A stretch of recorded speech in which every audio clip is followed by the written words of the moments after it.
You're listening to the What the Fab podcast, where empowered women empower women through candid conversations, inspiring stories, and tangible tips. I'm your host, Elise Armitage. I'm a digital creator, and I left my 9-to-5 job at Google to chase my dreams of being an entrepreneur. I'm so happy to have you here. Let's get into some real talk. Hello and welcome back to the What the Fab podcast. We took a brief little hiatus, but we're back. I took a break for a few weeks, maybe a month, if I'm being honest.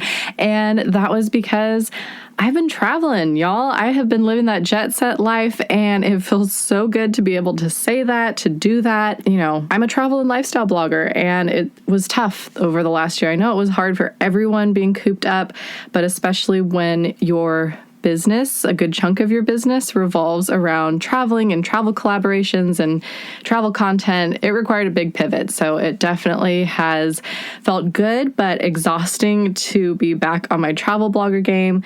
But I'm super grateful. And I am just hoping that this Delta variant doesn't, kill my vibe. Things are not looking great, but I'm just planning on continuing living my life until it's unsafe to do so and I have to hunker down at home again. Hopefully that doesn't happen, but I know everybody is talking about that potential and there's a lot of uncertainty in the air. I'm feeling it. My husband's feeling it. You're probably feeling it too. So hang in there, everybody. Do your part. If you're not vaccinated, maybe take a look at the numbers of the states that are largely unvaccinated and how they're exploding with the Delta variant and maybe reconsider. Just a thought. So let's talk about something. I was about to say more fun, but the topic of this episode it's not a positive one, guys. It's a good one. It's an important topic. And I think you guys are going to be shocked a little bit. The topic of this episode is discussing my experience with an online stalker and how I found out that one of my really close blogger friends had the same stalker harassing her at the same time before she and I even knew each other or were connected or friends or anything.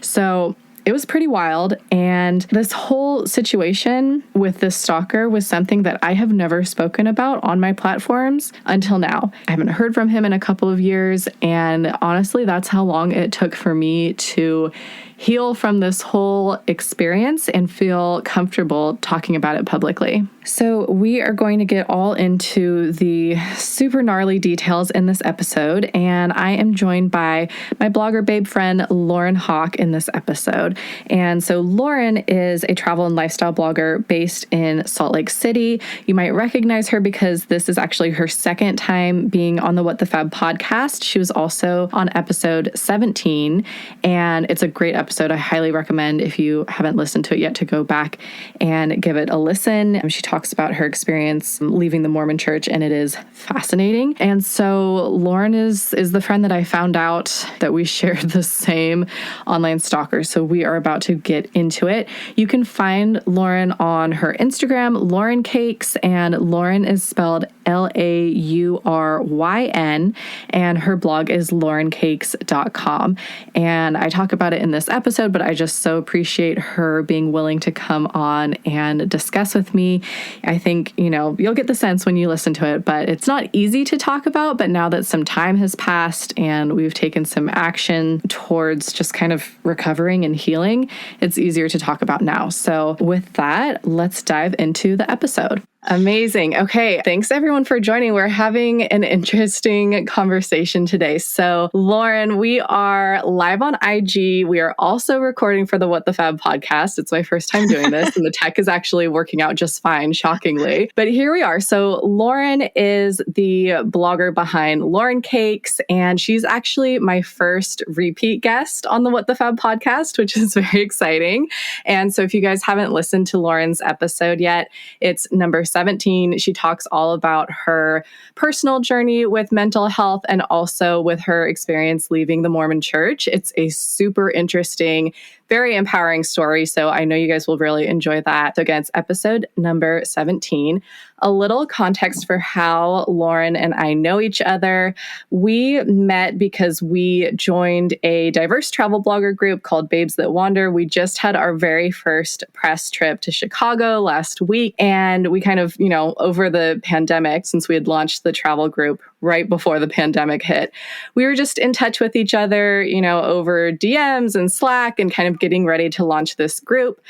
And during that time, we found out something really shocking about each other. And that was that we both had the same online stalker for years. And this was before we even knew each other, before we were friends, before we were connected in any way. So it was like, I was shooketh when we found out that that was a thing. So we'll kind of take a step back and connect the dots of how we found this out. And then Lauryn, I have some specific questions for you, and we'll just get into all the crazy details. So how we found out we had the same stalker was a little bit wild. We are both part of a Facebook group that's for bloggers. It's the Reward Style Facebook group. And I saw that another blogger had left a question in there about, and this is also disturbing, she was noticing that anytime she posted a picture of her young son, it got way more activity than her normal photos. So it was more saves, more shares, kind of the lurker activity, not necessarily the comments. And so she was asking for advice on how to deal with that. And I saw Lauryn's comment in response, and just the way what you wrote, I was like,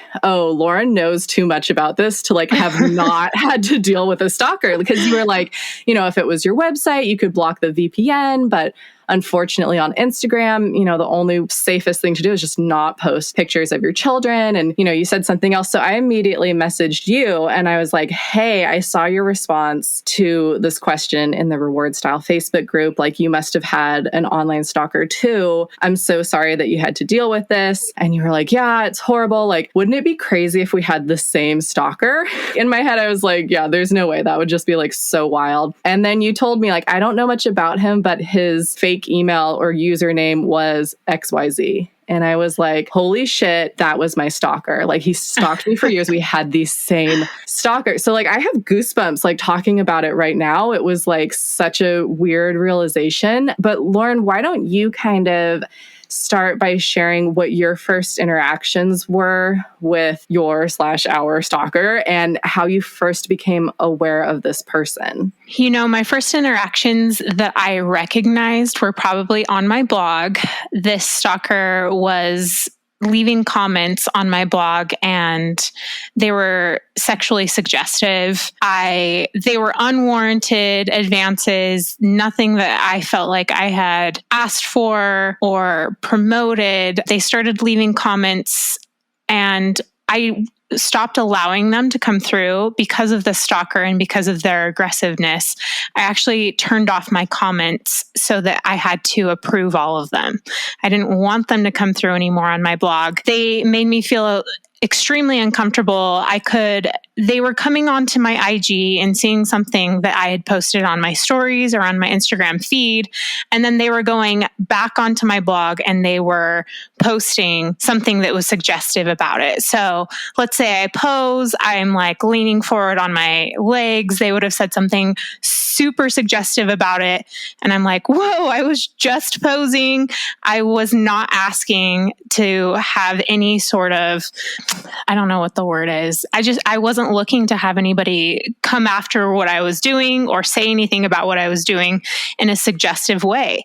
And so it took me a while to kind of realize that this was a stalker. I get quite a few comments on my blog and a lot of them go to spam. And so I didn't really notice for a little bit. And then after a while, I was like, wait, this is the same commenter. They have the same email. And I wasn't sure who it was. They put their first name on this email or in the comments. But other than that, I really couldn't find out who they were. I ended up going through all of my Instagram story views, because when you have an account that is a creator account or a business account, I don't know if this is on a regular account too, you can see who is viewing your stories. And I knew that this person that was commenting on my blog was also viewing my stories, because they would obviously comment on those. So I was going through every single name individually and like, do I know this person? Have I interacted with this person? Do I think that this person is trustworthy? And I started blocking people. And sometimes people might not even deserve to have been blocked. It was just, I don't know if I have enough background on this person to trust that they are not my stalker. So I'm going to block them from viewing my stories to try to prevent that from happening further. And that is when I started to get like a little bit more paranoid about having a stalker. And that was my real first interaction. Like I said, I don't know when initially happened that it hit me, but that was the first like story of how I remember it coming to be. What about you? Yeah. So for me, what year was that he first like contacted you? When I've looked back more recently, because I felt more comfortable last year and the year before, I really wasn't comfortable in going back and viewing and seeing when these started. But this year I felt like I've healed a little bit and I was ready and prepared for it. So I looked back more recently and it said the first comment came in 2014 and I started my blog in December of 2013. So this would have happened like right when I started my blog. But like I said, it took me a really long time to figure out that that is what was going on. Yeah. So for me, it was similar. It was 2015 and kind of similar thing. It started with some emails and some blog comments. And at first they weren't suggestive or sexual in nature, but they were definitely off. Like they were odd. They had kind of strange, like stream of consciousness type of writing, like long run on sentences. The grammar and the punctuation was off. So it was like, there's something off here. And at first it was more pertaining to content, but like I said, it was still strange and similar to what you said. Like it would be not necessarily content from my blog. It would be like something I posted on my Instagram story or something that I posted on, something I tweeted. I don't even tweet anymore. That's like how, far back this goes.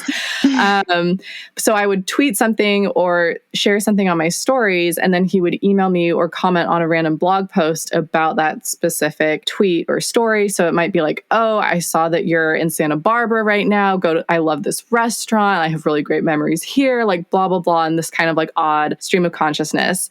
And then after a while, like I ignored those because there wasn't anything inherently wrong or upsetting about them. But then they did start to get increasingly sexual. And so then it started to become about me, my appearance, my body, my legs, the way I was posing, things like that. And that's when obviously I became like much more uncomfortable with it. And then one shocking thing that happened was, so he ended up buying a piece of my clothing from Poshmark, and I didn't know it. And so for listeners, if you're not familiar with Poshmark, it's an app where you can sell gently used clothes and, being bloggers, like a lot of bloggers will shoot an item of clothing and then sell it on Poshmark if they're not using it anymore. And so I was making like probably a few sales a week, and it actually wasn't uncommon for a man to buy something from my Poshmark store. Sometimes I would get comments like, this is for my daughter, or this is for my wife. Like, do you think she'll like this shade? She's a brunette, like whatever. So I think if I had seen a man's name, it wouldn't have been like a red flag or anything for me. So I didn't realize it until a couple weeks later. I got an email from him, from the stalker, saying how special it was to have an item of my clothing, which is so fucking disgusting. And I don't have to spell it out for you guys, like what he was probably doing with that item of clothing. And so that was really disturbing to have happen. So that was 2015. And then over the next couple of years, like when that happened, I told him, do not ever contact me again. And I didn't hear from him for like a half a year, and I thought that it had stopped, but then he popped back up again. So that kind of happened off and on for the next couple of years. Like I would tell him to stop contacting me. He would for, a few months, 6 months, and then I would hear from him again.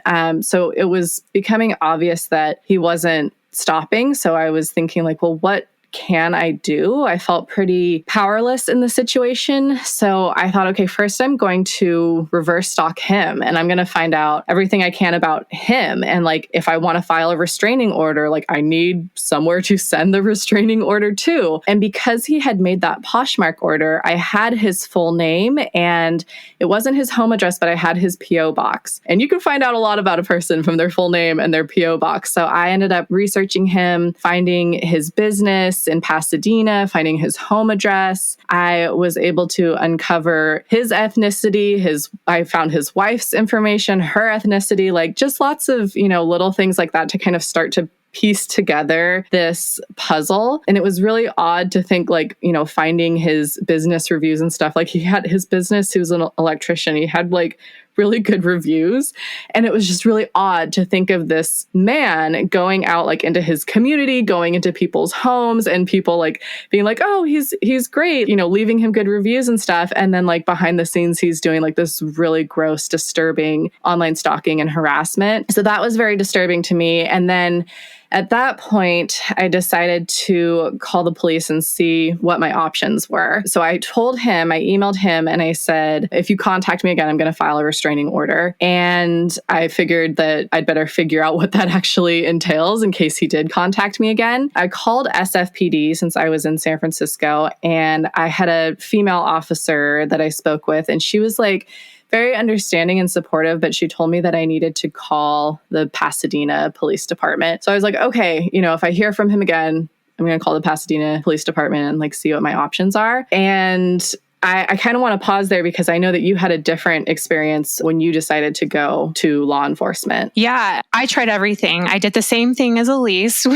We found out that we have a lot of similarities when we were on our trip and as we've been talking over this past year for our travel group. And so I think that we both were like, okay, we're going to solve this ourselves because there's no other way to do this. And so I also tried to reverse stalk my stalker, but I was unable to do so. They had been using an email on my blog that they were no longer using. It was defunct. And so when I would try to email that person to ask them to stop, because I felt like that was the rational next step to say, hey, I'm not asking for you to do this. You are being asked to stop. I felt like, which is kind of silly. As a woman, we shouldn't have to do that. But I think I've been so trained in my life to feel like it's necessary to tell unwanted advances, I'm not interested. You need to stop. And so I felt like maybe that was the reason why he hadn't stopped yet. And so I tried to email him back and I would get bounced emails back. And I really didn't know what to do at that point because I couldn't get in contact with him and I didn't have a last name. He was using a VPN when he was commenting on my blog, which means that every single time he was commenting, it was coming from a different location around the world. So I really didn't know where he was from. I couldn't narrow it down. I would look from his first name in places that I thought that he would be, but again, it was all over the world. So the next best thing I could do was try to hack into the email. So what I did do is go into the email, and when I was getting bounced emails, I thought that maybe he had blocked me from sending him emails to get correspondence. But I went into the email and I hit forgot password.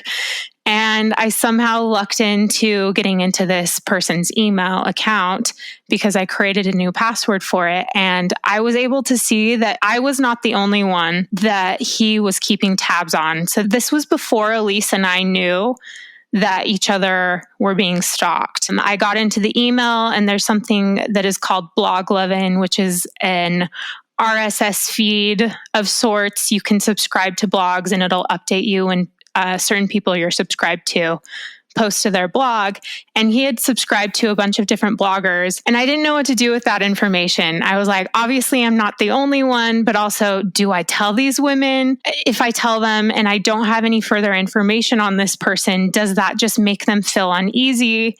Is it causing more chaos or is it helping solve a problem? Because at this point, I really didn't know who he was. And so even though I hacked into his email and I could see his previous subscriptions, it didn't get me anywhere. And I wasn't able to find out who this person was until Elise and I connected the dots and she was able to tell me all about her story and the Poshmark and how she was able to reverse engineer, if you will, this stalker's whole life. And so when I contacted the police, I contacted SLP, Salt Lake City Police Department. And the first police, he was understanding. I think that he really wanted to try to help me. It kind of felt like I was talking to somebody that might have had a daughter. You know, he was concerned about the situation, but I could tell that he really didn't know what to do with what he had. And so I gave him all of the information I had. I gave him all of the VPN addresses, which was a lot. I gave him all of the comments, which was like 200 plus comments that were left on my blog, and the information that I had, like the email address and everything. But like I said, the internet's a big world. It really didn't give him a lot to go off of, especially with what the resources he had were. I mean, he's not FBI. He's just a local police detective. And he's like, you know, I can do as much as you've done. I probably would have done what you've already done. This is as far as we've gotten. Please just keep me updated. And that was it. And for me, that was a little bit of closure, because I didn't want anything to happen to me where I had not contacted authorities. I really was concerned for my safety, and I was worried that if I didn't tell anybody about what was going on, that it wouldn't be on record. And so even though the police weren't able to do anything at that point, I was like, you know, I need to let them know, so that way they have record of all of these things in case anything terrible happens to me, so that they can go further with it, or, you know, prosecute further once they do find out who it is. And that was the biggest pull for me, contacting the police. And so if anybody is watching this or listening to this, and you also feel like you are unable to find out who your stalker is, or you just keep hitting dead ends with it, Elise and I ultimately didn't get a ton of help from the police, but I would still urge you to let people know all of the evidence that you do have, just in case, because that's important when it comes to getting people prosecuted in court. So it might not help now, but it could help in the long term. So eventually my case was passed on to a different detective in Salt Lake City, and they ended up calling me, and I didn't have any new updates. And this police officer said to me, after we talked back and forth, I could tell he was a little bit more calloused about the situation. And again, like I said with the other guy, I felt like maybe he had a daughter, so he was a little bit more empathetic. And this other police officer felt a little bit more detached from the situation, like he dealt with these all the time. Maybe he just hears from complaints a lot. And he was like, I don't know what you expected when you are opening up yourself online and you're posting yourself online and you have a public profile. And at that moment, I got really upset, so much so that my husband, who had been helping me with these phone calls, because they made me anxious and nervous. I didn't like talking about it. I didn't even like thinking about the situation. At that time, I wouldn't even go and read the comments on my blog, because I didn't want to have to deal with confronting everything that was going on. And so I had my husband close by, and he took the phone from me because I was livid that this police officer had told me that it was my fault for posting online. I knew, as not only as a woman, but just as a public figure, that I had the right to do whatever I want, post whatever I want, say whatever I want, without having harassment or feeling like I did not feel safe. And it was so funny to me that a public authority could not see that. And obviously he might have been calloused. He probably deals with these situations all the time. I'm being forgiving right now, because I don't want to paint this guy as a bad guy. I'm sure he's a great guy, but it really, for me, was a turning point in realizing that public authorities, like police officers, need a little bit more training on dealing with these type of situations. Yeah, absolutely. That just you're being you're giving that police officer a lot of grace. Because that makes my blood boil. Like, that's like telling a woman, like, well, I don't know what you expected getting raped. You were walking down the street. I should be able to post on my blog without someone sexually harassing me. Like, that should not be something that we are even discussing the validity of that point. And I will point out that when it happened, as mad as I was, I still went into that victim mentality, and I was like, maybe he's right. You know, maybe I do deserve this. maybe I did ask for this. Even though I'm not posting suggestive things, perhaps that is what I have to deal with this job. And it wasn't until I reached out to other women that had dealt with it. I ended up getting connected with a local newswoman that is around our age, and she deals with stalkers a lot, that she was like, no, you don't have to feel like it's your fault. You can have a job where you can be a public figure. You don't need to deal with people doing this. Unwanted harassment is never okay, regardless of how you act, how you dress, what you say, who you are in the community. And she's like, and if you want to go to therapy for this, you should.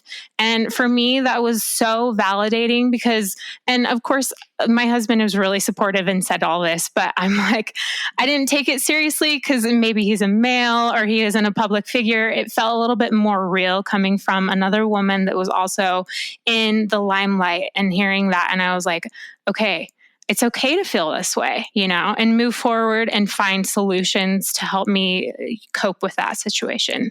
Yeah, absolutely. I want to talk about the kind of like shame and guilt that comes with that. And I'm so glad that you were able to connect with that news reporter and kind of it. For me, like it helped when I connected with you about it. So I'm really glad to hear that you were able to get that kind of support from another woman who's dealt with similar situations, because for me, like I felt a lot of just kind of like embarrassment and like shame over it. I didn't tell anyone except for my husband about it. And this is actually my first time speaking on my platform about it. We can get into this a little bit more later, but I haven't heard from our stalker since 2019. So it's been a couple of years and I finally feel ready to talk about it. I actually blocked my family from being able to view this live because I haven't told them yet. And now I feel ready, and I definitely will before the podcast episode goes live because my mom and my sister listen to my podcast. But it's like, kind of like you were saying, like it was just such an icky situation that like I didn't want to think about it. I didn't want to talk about it. I just wanted to make sure that I was safe and my husband knew what was going on and that I was like taking my own precautions to be safe. But on top of that, like guilt and shame and embarrassment, there was also just kind of like the mental health side of it. Like there was a lot of anxiety for me that came with this. And like it would kind of, dip and come in waves, and it sort of depended on his behavior and what was going on. But there were definitely, times where I was walking home and heard footsteps behind me and thought like, is that my stalker? Just like these kind of triggering moments and thoughts. And so I'm wondering how, that was for you and how you dealt with that and what that experience was like. Yes, this is one of the similarities that I feel like we had. Another similarity that we had is that we both realized that he was not coherent. When he was leaving comments, it felt disjointed, not rational. Something was obviously wrong by these comments that were going on. And for some reason, that made me feel a little bit more unnerved about the situation, because when it comes to mental health, as much as I have dealt with it, or I know somebody in my family or friends that has dealt with mental health, I also know that sometimes that can be a situation that is hard to defuse. And so, yeah, I absolutely felt the same exact way. I didn't know where he was from. I didn't know if he was from my hometown, if he was from my apartment building, if he was a friend that I had let into my life. And so when I was doing things, I absolutely was like, oh my gosh, was that my stalker? Like you said, the footsteps thing, I was super careful about making sure that my door was always locked. I even went so far as I didn't want to go out by myself anymore because I wasn't sure if I was going to be giving too much information away. Like, oh, she goes to the same place every time, every day, which is something that somebody that's stalking you would pick up on. And I didn't want to create a pattern of behavior that would put me into an unsafe situation. And I actually got so paranoid about it that I was worried that maybe my stalker had video cameras outside my window. And it was just a fleeting thought, but it happened still. I was like, what if I am like opening up my window and they are somehow recording me and I'm not aware of it, just because I didn't know who they were. And even knowing who they are with all of the technology that we let into our lives, you're never really sure. And so I became a little bit paranoid and also dealt with those same feelings that you had. And I don't even know if I had a coping mechanism for it other than just making sure that I was very careful about posting where I was. I delayed all of my social media posts so that I was out of a situation or a place before I told people that I was there. I even to this day do that, not because of the stalker, but just to be a precautious person. I don't post immediately when I'm in a situation. So yeah, I don't know how I really dealt with that other than just kind of going through the emotions of it, which I think is necessary sometimes. I think that we often learn to not feel things. And I think that you and I both realized that we kind of had to feel those emotions and come to the realization that this is real. We need to be cautious and it's okay to feel these things. Yeah, absolutely. Who all did you tell? I know you told your husband. Was there anyone else? And what were their reactions? I told my family. I'm really close with my immediate family. There's only 3 other members. So I have my mom, my dad, and my brother, and I let them all know. It was a topic of conversation for me because I was so anxious about it that I couldn't help myself but talk about it. But I really didn't tell too many other people. I remember opening up about it on my Instagram stories one time, and I realized that maybe that wasn't the best choice because I didn't know who this person was and I could be validating their behavior, giving them the attention that they wanted. And so from that point forward, I didn't acknowledge it on social media because I didn't want them to feel like I was paying attention to them, even if it was negative attention, because when it comes to people that are a little bit irrational, negative attention is still attention. So I kind of went quiet about it, even with friends. I just didn't talk about it. I don't know if it was the shame or sometimes it's not just with this, but in regards to a lot of things, you just don't want to tell people what's going on in your life because you don't want to sound like a broken record. And so maybe I didn't bring it up again because I didn't want people to be like, oh, there she goes again, talking about this. So I really only opened up to my husband and my immediate family.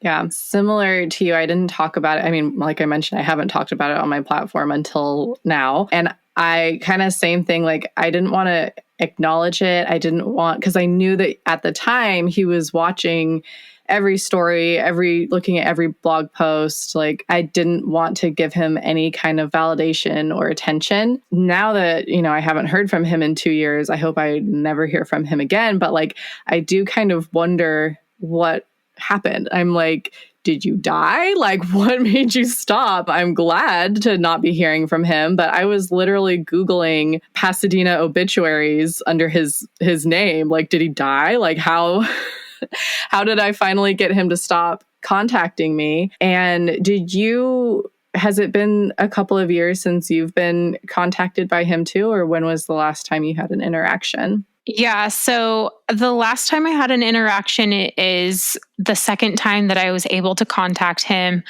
I had contacted the police, so I felt like I had a little bit more of a empowerment behind me.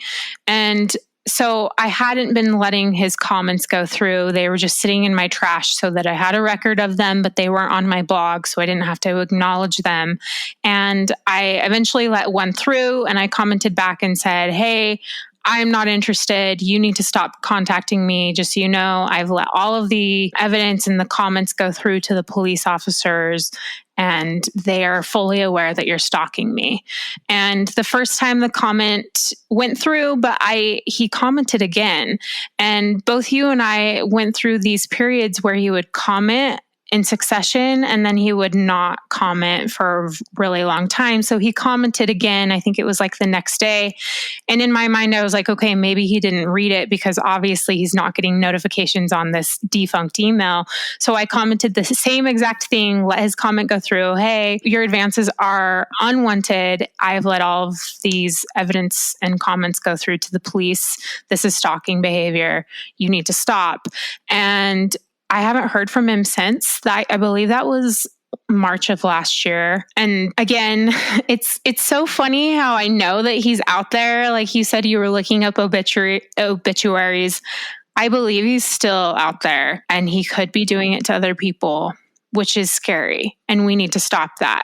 And there's not enough resources for you and I to stop that, obviously, because of how we were treated by authorities. But he not contacting me still gives me a little bit of peace of mind, even though he could be watching me, which is unfortunate. I don't want that harassment attacking me in my everyday peace of mind.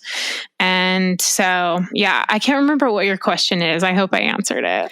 You did. Yeah. I think I had asked, who you told and their reaction and the last time that you had heard from him. What was your husband's kind of reaction and response? He was supportive. He actually went out of his way to try to help me find a specific therapist that could help me with a situation like this. And at the time, I wasn't going to therapy. If he'd done it now, I'd probably be like, I already have a therapist, because once you have a therapist, you're kind of attached to that, and you don't want to have to go through the whole process of finding a new one. But at the time, I also wasn't sure if it was a valid reason to go to therapy. And I've changed my mindset completely. You don't need a valid reason. You can go to therapy. Everybody should go to therapy, no matter your mental state. Like, even if you're feeling like you're doing great. But I was going through that victim mentality where I wasn't sure if I was overreacting on a situation, which is unfortunately something that a lot of people go through when they have something like this happen in their life. Yeah. My husband, Omid's going to listen to this episode, and he might feel some type of way about what I'm about to say, but I love you, honey, but your reaction wasn't necessarily how I would have desired your support to have been. Omid was very he was trying to make me feel better by trying to kind of downplay the situation and my need to worry.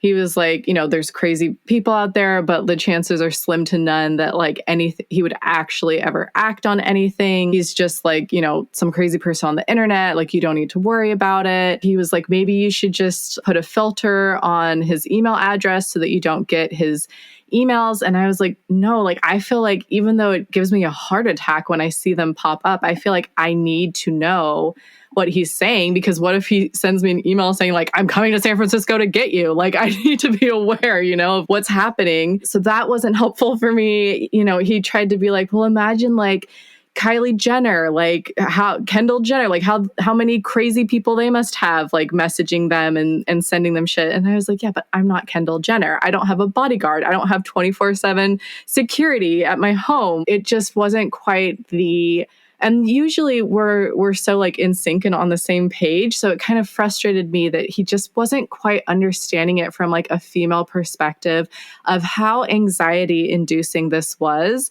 I was having nightmares about it. It's just, I was getting heart palpitations when I heard footsteps behind me. It's hard to put it into words. And I think maybe if you haven't experienced it, or you're not a woman, it's hard to kind of understand just how much that can weigh on you. So I just, want to tell people we've already touched on this, not blaming yourself, figuring out what you can do to protect yourself, contacting the authorities, seeking mental health support from a therapist. There are all of these things and resources that you can be looking into. And just taking those little steps has helped me feel like I've taken back my power a bit, because you can feel really powerless in this situation. Is there anything that you want to add to that, Lauryn? Yeah, I would agree that you can feel powerless, especially when you feel like you have more information than the people that are supposed to help you, like local authorities. And we talked about it a little bit when we were on our Chicago trip. Actually, I feel like we talked about it a lot. how we felt that a lot of the people when we were in Chicago were kind of aggressive with thinking that they could say anything to us as women, catcall, approach us. Yeah, we were doing photo shoots and they would stop their car and catcall. We even had men getting out of their car and getting close to us. And I don't want to paint women as powerless because we obviously have a lot of authority and power, but is a very interesting situation. I can't really think of many situations where women would do the same thing to men. And I think that because of how society has made it, we often feel like we are to blame because we're being catcalled or we're being approached, or maybe we've been too suggestive and so we've asked for it. And I want to make sure that we break down those walls and say, no, like you have every right and authority to do what you want to do without having any type of approach from anybody that's unwanted. And that's okay. You're allowed to be yourself without having other people come into your personal space, even if you're a woman. And so that's like what I want to drive home with this podcast and this live is you're not to blame for any of that, no matter what people are doing on the outside that you can't control. Yeah, I think especially if you're a woman, do not come into my personal space. That was like in Chicago. I mean, I really feel like our group is going to have to come up with a better way to deal with unwanted male attention because we're a group of 5 pretty girls, like getting dressed up and shooting photos. It does draw attention, but for men to be like yelling at us, the guy that stopped in the middle of the street and got out of his car to stand behind you, like that was scary. I kind of froze because I was like, is he gonna touch her? Like, what is his intent here? And yeah, it's really frustrating. I think that like with the online stalker situation, what was so frustrating was like, I have the receipts. Here's all the evidence. Obviously, this is not okay. This is unwanted, but I don't know what the fuck to do with all of this. You know, you contacted the police and not a lot came out of it. I was getting so kind of desperate for a resolution for this when I was doing my reverse stalking and I found his wife's information. I was this close to calling his wife and being like, collect your man. Here's the receipts. Get it together.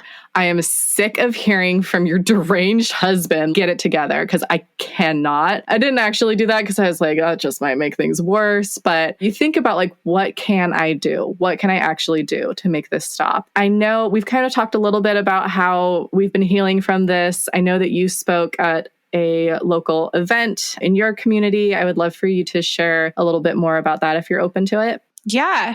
Part of my healing is taking back my power. And I think that that's something that people that are healing or I've seen minorities do is taking back the power of a word or of their body. And so for me, wearing clothing that would be more deemed revealing in my community. I'm in a very conservative community. Wearing things that show my cleavage or show my legs or show my arms, you know, and that sounds a little bit ridiculous, but again, conservative community. Showing those things for me and feeling confident and not worrying about people judging me or approaching me or feeling like I might be stalked is one of the ways that I've taken back my power. I also opened up to UCASA, which is Utah Coalition Against Sexual Assault, and they also deal with stalking. You know, sexual assault is kind of a broad umbrella that covers a lot of things. And so I spoke at a conference about that. And that was the first time that I really told my whole stalking story. And going into the event, they told me I was going to be speaking. I knew it was for about 10 minutes, but I really didn't know until I got up on that stage that that was what I was going to be talking about. And so it was off the cuff, just raw. And I did post that on my feed, but that was really empowering for me, especially because I was able to see the community of women around me rise up and support me and say, hey, we believe in you. You know, this isn't allowed to happen. This shouldn't be happening. This is wrong. strong. And so that gave me my power back as well. UCASA is for Utah, but I do know that they have other coalitions in other states, but they offer resources for women that feel like they are powerless in situations. And so I would urge anybody that is going through stalking or maybe emotional abuse, sexual abuse, anything of that matter, to research an area that could help you. They have nurses that will do checkups on you 24 hours a day. They offer shelter and food and lots of different like therapy type situations. So that's super important for anybody that's going through a situation where they feel like they don't have anybody around them, because this can be very alienating. Like we talked about, we didn't talk to anybody. And you don't know if people are going to scoff at you because you're feeling a certain way, or you're telling them and they're going to be like, no, she's making up that story. You know, I was honestly afraid that people would be like, oh, of course she thinks she has a stalker. So it's alienating because you're afraid to open up to people. And also when you do open up to people, not everybody is receptive to it. So finding somebody in your community that can point you in the right direction or offer resources is essential. Sorry, I went on for a long time. No, I mean, all like great points. I love that you like first opened up about it and spoke about it at that event. And then I'm just like picturing like a community of women like lifting you up and supporting you, which I'm sure felt so great. And the other thing that I do want to mention, because I feel like, you know, we've kind of been reiterating, like, if you're going through this or something similar, like, it's not your fault, seek resources. I do also want to mention this as like a cautionary tale for other bloggers that might not have had this type of experience yet, because I sometimes, you know, you don't think about these things until it happens. But, you know, sometimes it blows my mind, like seeing some of my friends that have like really large followings and they are giving out their home address for like PR packages and stuff. Like, you just have to be so careful with your personal information. You know, that blogger that left that original comment in the Facebook group that like cued me into the fact that you've had a stalker too, like with kids, like that really freaks me out, because I feel like so many bloggers post their children and it's such a like normal thing to see. But after this experience, I don't know. I have talked about this with Omi. I'm like, I'm sure if we have kids, they're going to be so cute and I'm going to want to post them on Instagram, but I don't think that I feel comfortable. Like, you know, I think about the gross comments and messages that I received from our stalker and from other men too. And as disgusting as they are, I can't imagine receiving a comment like that about my young daughter or my young son. Like, just how upsetting that would be. So that's something that I think about too. I think, you know, I've definitely gone a little bit overboard on like the security systems in our new house. Like, we live in a very safe neighborhood, but we've got like several security cameras. We've got an alarm system. Like, we've got all the things, even though I'm sure that our neighbors like don't have those types of systems set up because it's just not necessary in our neighborhood. But that's like literally what helps me sleep at night. So just kind of like being on that sort of overly cautious side. And yeah, I just want bloggers to think about, and there's so many kind of ways that our information can get out there. And it's something that we should all be keeping in mind as we're public figures and posting public information about our lives. Absolutely. I agree with you 100%. As much as I realize that it's not my fault and I should be able to post things, I'm still very cautious. And I agree with everything that you said. It made me, although it was already a conversation I'd had with my husband, you know, will I open up about my kids when we have kids? It really made me think that no, I wouldn't, because I didn't want to put them in a similar situation. And yeah, we have to be cautious in the digital age, because there's just, you can't delete the internet or information that you put out there. Once you put it out there, it's out there, and it could potentially harm your safety. And so, yeah, I agree with everything that you said.